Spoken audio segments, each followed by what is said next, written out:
Hi hello everyone. இன்றைக்கி நம்ம லதாஸ் கைமனம்ல பார்க்க போகிறது ஒரு ரொம்ப டேஸ்டியான ரொம்ப ரிச்சான கிரேவின்னு சொல்லலாம்.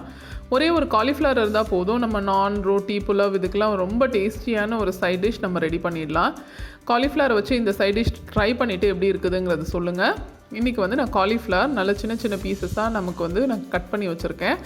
ஒரு பாத்திரத்தில் தண்ணி கொதிக்க வச்சுட்டு அதில் கொஞ்சம் தேவையான அளவு உப்பு, அதுக்கப்புறம் ஒரு பிஞ்ச் ஆஃப் மஞ்சத்தூள் இதையும் ஆட் பண்ணிவிட்டு நம்ம கட் பண்ணி வச்சுருக்க காலிஃப்ளவரை அதில் போட்டு ஜஸ்ட் ஒரு 2 to 3 minutes பிளான்ச் மட்டும் பண்ணிக்க போகிறோம். இதை ரொம்ப நேரம் கொதிக்க விட்டு குக் பண்ணிடக்கூடாது, ஜஸ்ட்டு பிளான்ச் பண்ணால் போதும். இங்கே நான் கேஷ்யூஸ் பாலில் ஒரு 15 கேஷ்யூஸ் எடுத்து நான் ஒரு கொஞ்சமாக பால் எடுத்து இதில் ஊற போட்டு வச்சுருக்கேன். இதையும் நல்ல ஒரு ஃபைன் பேஸ்ட்டாக நம்ம அரைச்சி ரெடி பண்ணிக்கலாம். இப்போ இந்த காலிஃப்ளவரை எடுத்து நம்ம வடித்து ரெடி பண்ணிக்கலாம். ஒரு பேன் வச்சுட்டு ஆயில் ஆட் பண்ணிக்கலாம். ஆயிலில் நல்ல 2 பெரிய வெங்காயம் நல்ல பொடியை சாப் பண்ணி வச்சுருக்கேன். அந்த பெரிய வெங்காயத்தை போட்டு இப்போ நல்லா கொஞ்சம் நேரம் வதக்கிக்கலாம். இந்த வெங்காயம் வதங்கிறதுக்காக ஒரு பிஞ்ச் ஆஃப் சால்ட் இந்த ஸ்டேஜில் ஆட் பண்ணிவிட்டு அதையும் சேர்த்து நம்ம வதக்கிக்கலாம். இந்த வெங்காயம் நல்ல ஒரு பிங்கிஷ் கலர் ஆகிற வரைக்கும் வதங்கட்டும்.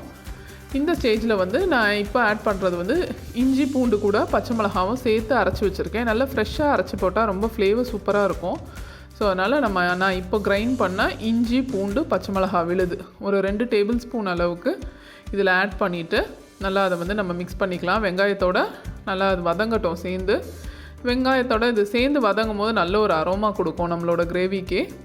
இப்போது இதில் சில்லி பவுடர் ஒரு 2 டீஸ்பூன் அளவுக்கு சில்லி பவுடர், 1/2 டீஸ்பூன் அளவுக்கு மஞ்சத்தூள், 1 டீஸ்பூன் அளவுக்கு மல்லித்தூள் இதையும் ஆட் பண்ணி நல்லா வதக்கிக்கலாம்.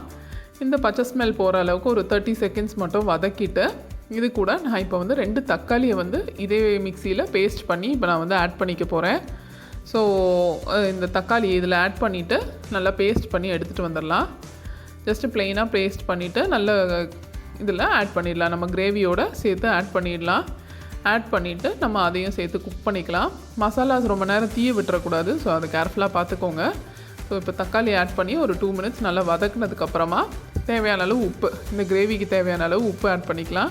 நம்ம பிளான்ச் பண்ணும்போது ஆல்ரெடி அந்த காலிஃப்ளவர்லேயும் லைட்டாக உப்பு இருக்கும், ஸோ அதுக்கேற்ற மாதிரி அட்ஜஸ்ட் பண்ணி ஆட் பண்ணிக்கோங்க. கொஞ்சம் இது ஒரு 5 minutes நல்லா வதங்கட்டும். இந்த தக்காளி ஆட் பண்ணி நல்லா வதங்குற ஸ்டேஜில் வெங்காயம் தக்காளி கொஞ்சம் நல்ல பச்சை ஸ்மெல் போகிற அளவுக்கு ஒரு 7 to 8 minutesே நம்ம நல்லா கொஞ்சம் நல்லா வதக்கி கொடுக்கணும். மீடியம் ஃப்ளேமில் வச்சு அந்த பச்சை ஸ்மெல்லாம் கொஞ்சம் போயிருக்கு பார்த்தீங்களா, கொஞ்சம் தண்ணியும் நல்லா வற்றி வந்திருக்கு பாருங்கள். இந்த ஸ்டேஜில் நம்ம பிளான்ச் பண்ண அந்த காலிஃப்ளவர்ஸை நம்ம உள்ளே ஆட் பண்ணிக்கலாம். நம்ம வதக்காமல் ஆட் பண்ணிட்டோன்னா அந்த கிரேவியில் கடைசி வரைக்கும் அந்த பச்சை ஸ்மெல் போகவே போகாது. ஸோ இந்த ஸ்டேஜில் நல்லா வதக்கிட்டு அதுக்கப்புறமா இந்த காலிஃப்ளவரை ஆட் பண்ணோம். அது ரொம்ப இம்பார்ட்டண்ட்டான பாயிண்ட்டு. அதனால் இப்போது காலிஃப்ளவர் ஆட் பண்ணிவிட்டு அதையும் சேர்த்து நல்லா மிக்ஸ் பண்ணிக்கலாம். நல்லா ஈவனாக மிக்ஸ் ஆனதுக்கப்புறமா இப்போ நான் ஆட் பண்ணுறது சீரகத்தூள், ரோஸ்ட் பண்ண சீரகத்தூள். நான் வீட்டிலேயே ரெடி பண்ணி வச்சுருந்த சீரகத்தூள் ஒரு டேபிள் ஸ்பூன் அளவுக்கு ஆட் பண்ணி அதையும் நல்லா மிக்ஸ் பண்ணிக்கலாம்.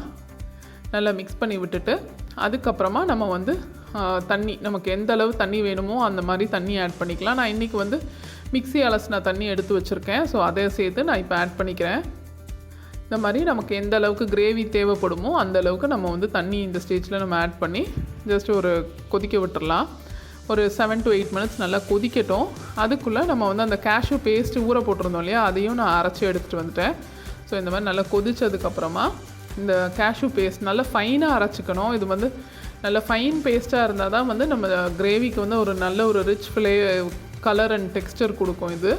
ஸோ அதையும் ஆட் பண்ணிவிட்டு நல்லா மிக்ஸ் பண்ணிக்கலாம். நம்ம கிரேவியோட நல்லா ஈவனாக எல்லா இடமும் மிக்ஸ் பண்ணதுக்கப்புறமா இது கொஞ்சம் பார்த்திங்கன்னா இந்த ஸ்டேஜில் நல்லா கொஞ்சம் திக்கன் ஆகிருக்கும். கேஷ்யூ நம்ம கிரேவிக்கு ஒரு திக் ஒரு கன்சிஸ்டன்சியும் கொடுக்கும். ஸோ நல்ல ஒரு ரிச்சான கிரேவி ஃபீல் கிடைக்கும் நமக்கு. ஸோ இந்த மாதிரி நல்லா குக் பண்ணிக்கலாம்.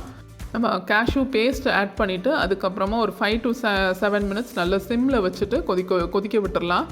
இந்த ஸ்டேஜில் நான் கஸ்தூரி மேத்தி நல்ல ஒரு அந்த கையிலே நல்லா நசுக்கி ஆட் பண்ணிக்கலாம். ஜஸ்ட் ஒரு பிஞ்ச் தான், ரொம்ப ஆட் பண்ணணுங்கிற அவசியம் கிடையாது. எந்த கிரேவி பண்ணாலும் நம்ம ஃபைனல் டச்சாக நம்ம கஸ்தூரி மேத்தி கொஞ்சம் லைட்டாக ஒரு ஆட் பண்ணோன்னா அது நல்ல ஒரு ஃப்ளேவர் கொடுக்கும்.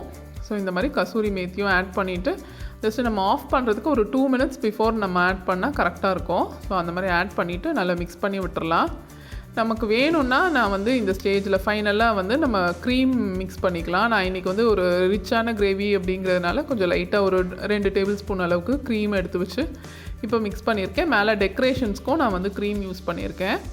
நமக்கு க்ரீம் விருப்பம் இல்லை கிடைக்கல அப்படின்னா அதை ஸ்கிப் பண்ணிக்கலாம், ஒன்றும் பிரச்சனை இல்லை. கிரேவி ரொம்ப டேஸ்ட்டாக இருக்கும். இப்போ நான் கொத்தமல்லி தூவிட்டு நம்மளோட கிரேவியை சர்வ் பண்ணிடலாம். ரொம்ப டேஸ்டியான நான், ரோட்டி, புலாவ் இதுக்கெல்லாம் வந்து ரொம்ப ஆப்டான சைட் டிஷ் ரெடி ஆகிடுச்சு. கோபி மசாலா கண்டிப்பாக ட்ரை பண்ணி பார்த்துட்டு எப்படி இருக்குதுங்கிறத என்னோட கமெண்ட்ஸில் சொல்லுங்கள். Please like, share and subscribe to my video. Thank you.